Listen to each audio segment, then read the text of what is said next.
This was Iran in the 70s. People danced to the twist, listened to rock and roll and wore miniskirts. And that woman with a cigarette? Not just anyone. She was the second wife of the local Shah. And the smiling guy with the lighter?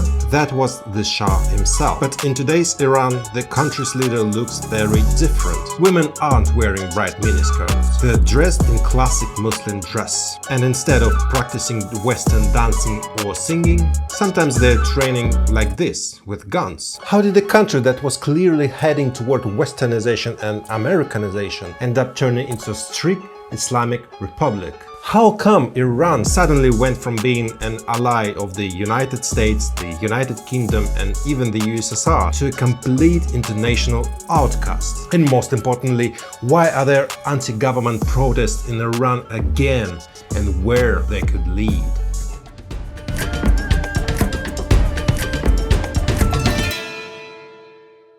Let's start by comparing two absolutely crazy numbers. Almost 99%. What's that about? Look, in 1963 the Iranian government held a referendum and asked its people a simple question. Do you support our super cool reforms? We're going to fight illiteracy and give everyone free primary education. Peasants will be able to buy land from landlords. And we'll finally deal with the oppressive past that's been holding Iran back for ages. We'll give women all sorts of rights, including voting rights. And of course we will develop modern industries. Oh, and most importantly, we're heading towards a bright Western future with our allies from the United States and the United Kingdom. So, what did Iranians say? 99% confidently voted yes, we want it. Now fast forward 16 years, Iranian cities look like this. Crowds of protesters storming government offices, burning the Shah's portraits and shouting for his death. They're literally praying to their spiritual Islamic leader, a man who has been in exile for 14 years, but who now supports the revolution. And in the end, the Islamic revolution wins. The Shah flees, and by 1979 there is a whole new referendum with a very different question. Do you want to replace all this pro-American madness with women in miniskirts with a real, honest Islamic republic? You got it.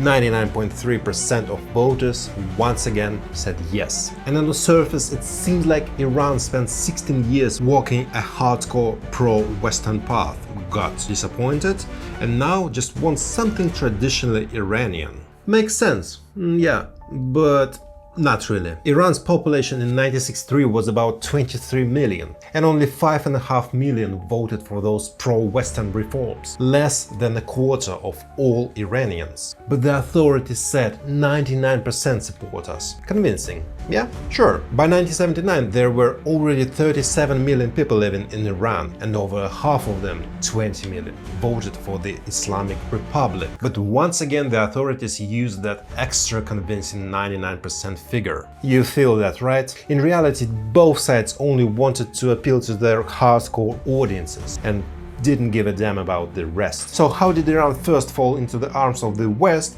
and then end up a sanctioned outcast?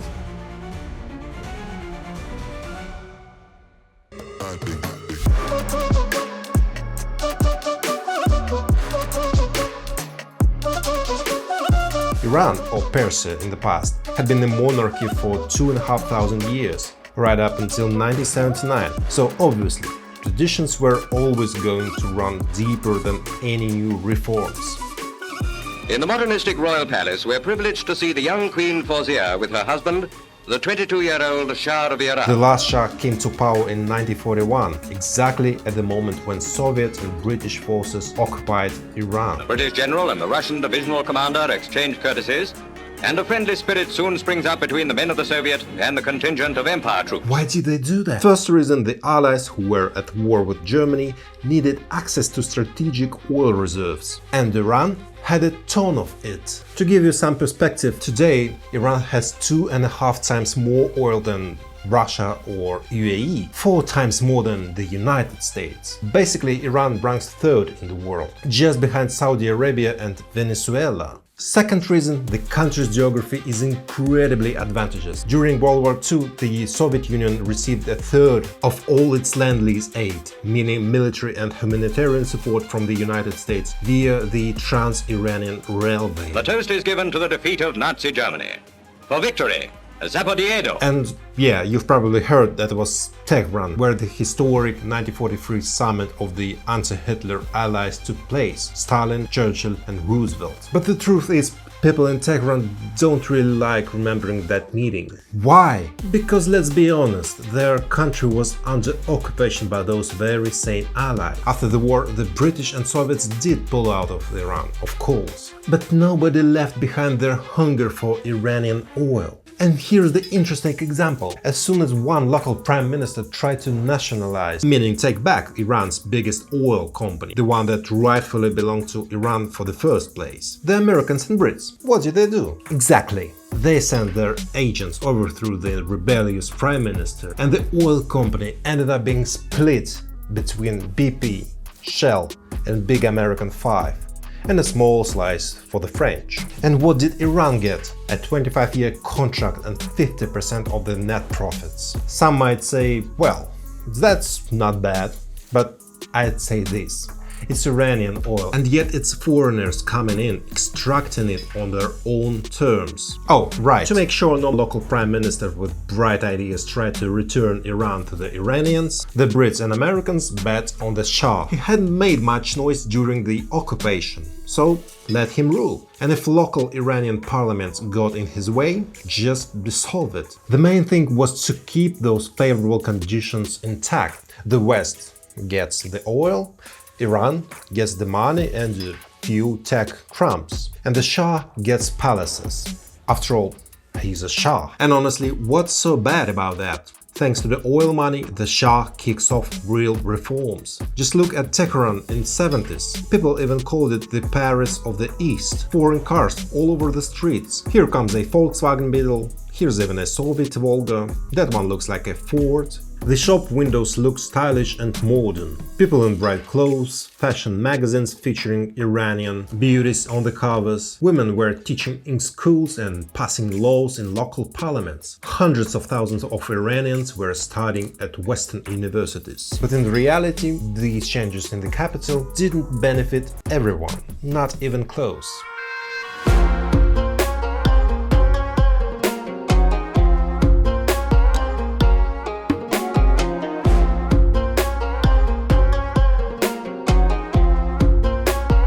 See, Iran in the mid-20th century was still very much a rural country with weak technological development.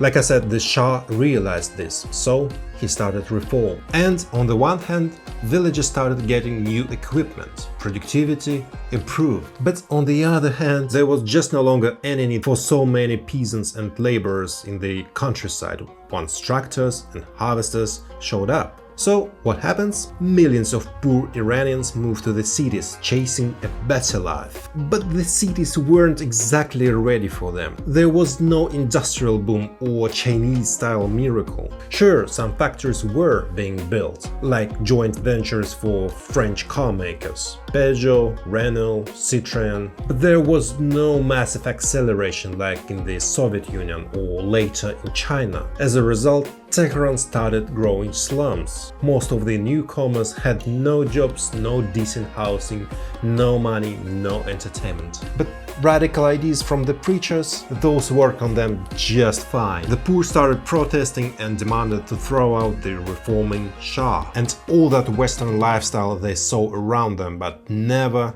got for themselves. So what does the Shah say to all this?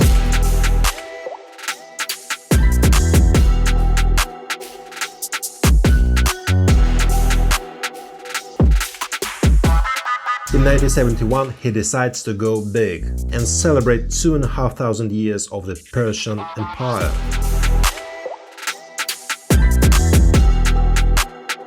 The plan? Throw a grand party in the middle of the desert. For a 3-day event, they built an entire temporary city made of luxury tents. They import 15,000 trees into the desert and 50,000 singing birds. To keep wine and champagne cool under the blazing sun, helicopters would fly in blocks of the ice the size of delivery trucks. The guest list? Heads of state from 65 countries. And yes, they were impressed. But the Iranian people, not thrilled at all. In an interview, someone asks the Shah, "This party must have cost an insane amount of money. Wouldn't it have been better to spend that on social needs?" But the Shah calmly replies, "How would they even know how much it cost?" Later, American journalists would estimate the celebration at $100 million.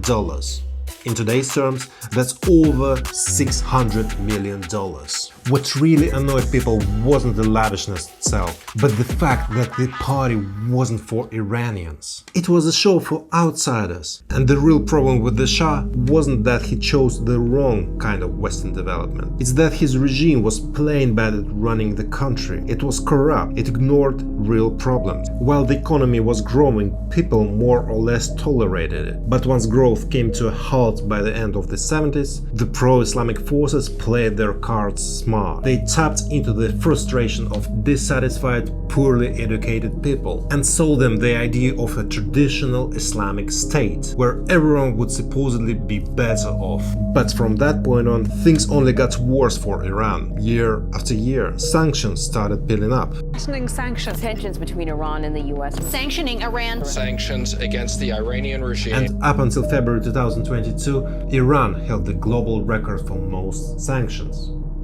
Held. Yeah, it had all the joys of full-blown isolation. Instead of international payment systems, its own. Instead of usual internet, knockoff versions of YouTube, Facebook and Netflix. Every foreign car comes with a price tag ×2, so the average person drives cheap Iranian-made cars, and they run on super cheap but also incredibly low-quality petrol. Sure, Iran has tons of oil, but all high-tech stuff is blocked. The result? Tehran is stuck in a never-ending cloud of smoke. And if someone wants to say, "See, the evil American imperialists are screwing over anyone who wants to break free from their control," well, think again. The first US sanctions against Iran weren't because of the Islamic Revolution, and they weren't even because Iran kicked out all Western businesses. They were imposed only after a mob of Iranian fanatics stormed the United States Embassy in Tehran and took 66 American diplomats hostage.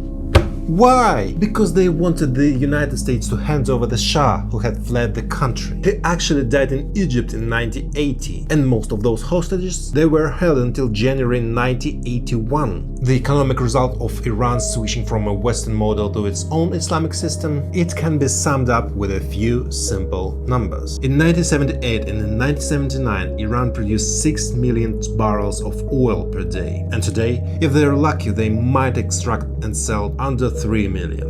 And oil revenue, that's Iran's main source of funding its budget. Now think about it, the demand for oil in the late 70s and now two completely different worlds. Just imagine how much money Iran could have made and invested in its own development if it hadn't gone down the path of panicked, reckless decisions. Now it's gotten to the point where Iran literally has nowhere to get the money it needs for real, rapid development. Out of 85 million citizens, 42 million rely on social welfare, and 1/3 of the country lives below the poverty line. Iran would love for the sanctions to ease up, no doubt about that, but neither the United States nor the European Union wants that anymore. Probably not until there's a regime change. And clearly, Iran is waiting for change. First of all, remember how I said it has a perfect geographic location? It really does. Persia has always been a major crossroads of trade route. It has access to the Caspian Sea and through the Persian Gulf, a route to the Indian Ocean. Secondly, the country is loaded with resources, huge hydrocarbon reserves and still a pretty big share of educated people. To put it in numbers,